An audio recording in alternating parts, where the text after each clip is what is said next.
Kia ora te whānau. So today we got the girls working on the rower, and what we're going to do is just have a little look and break down some of the stuff that they're doing and also assist them with some of the technique as well.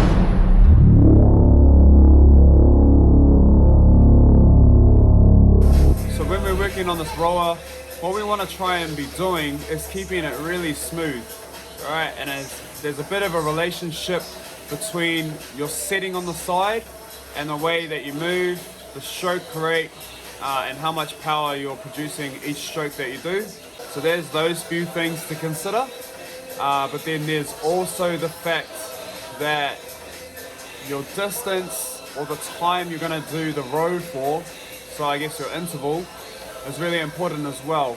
Because if you're doing a shorter interval, you're probably going to be doing a lot higher power, higher intensity, higher stroke rate. There's a whole lot of different things that will occur, and then there'll be variations to that if you're doing a longer interval.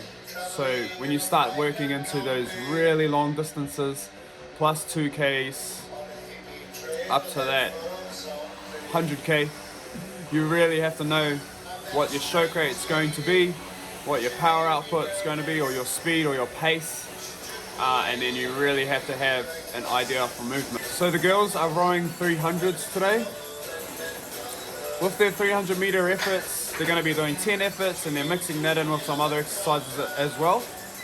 The purpose is to try and maintain their intensity, their movement patterns, and then obviously those other factors around pace and stroke rate as they go through that distance, and under fatigue from the associated exercises that they're doing as well, their accessories, I guess. So when they're going through this row, you can see trying to maintain that pace. What's really important is that they don't change their patterns too much. So as she goes through her row, she wants to maintain consistency in her movement. Okay, so obviously there's heaps of technical cues that we like to utilize. Some of the biggest ones is keeping the chain at a particular height, so we're trying not to scoop too much. This puts some more effort onto the shoulders, so if you're not used to that, trying to keep that chain in a straight line, you are going to feel the shoulders get to work. But this will only be your first few kind of rows, and then you'll pick up that technique. The other thing she's trying to do is she's trying to make sure she gets nice length in the chain. So getting full extension through the legs. Notice how it's almost like a deadlift until she passes her knees. And then when she passes her knees, she can start pulling through the arms and get that contact with the chain or the handle on the body. There's no forceful contact on that handle. So she's utilizing that last kind of 10% of her end stroke to recover. Right, because that recovery is really important as well. And what you can see is on the way back in, it's arms straight, hinging in, and then bending the knees. So everything opposite to how you go out. So what Tash does really well in her row is she has a great tendency and consistency at achieving a vertical shin. Vertical shin just means that you've got a good setting on your foot position and you're utilizing full drive from a lot of surface area on the foot. So it's fine for the heels to come up just a little bit, but notice how her shins get to vertical, so she's got good ankle mobility, so she doesn't really need to let the heels come up so much.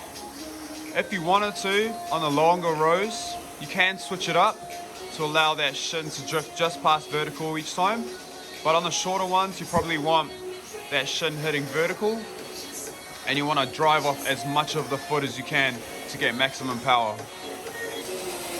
So from this angle, we're going to watch recovery. So you can see every time we come into the end of the stroke, arms are first, hinge is second, and the knee bend is last.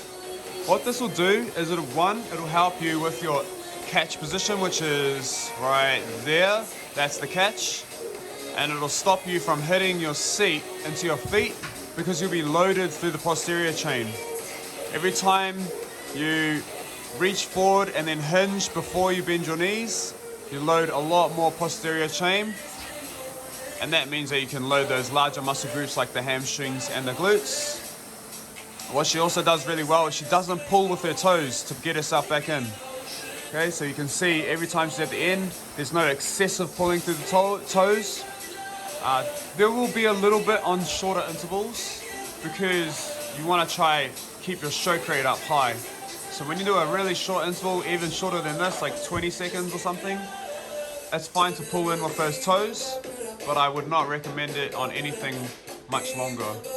So the 3 exercises we accessorized with today's workout was the back squat, the dumbbell snatch, and we got our med ball ground to shoulder as well.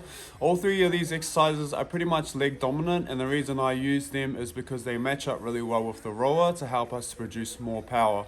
So when you're doing things like the back squat, all you're focusing on is that really strong drive to get to the top each time. On the dumbbell snatch and on the med ball ground to shoulder, you're utilizing the leg drive to initially, but then you're finishing off with an arm movement, which is kind of what we're doing when we row as well. So guys, we're going to wrap it up there. Basically, there was all of our kind of tips and cues on our row today. The girls did absolutely amazing. It's really cool to see some people who actually know what they're doing on the rower.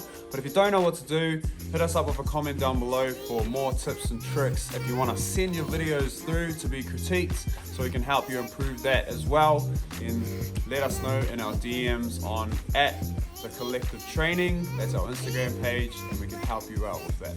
If you've made it this far in the video, you might as well drop a young sword in the comments below. Really appreciate everyone and all the feedback and all the support we've been getting. Cheers, team.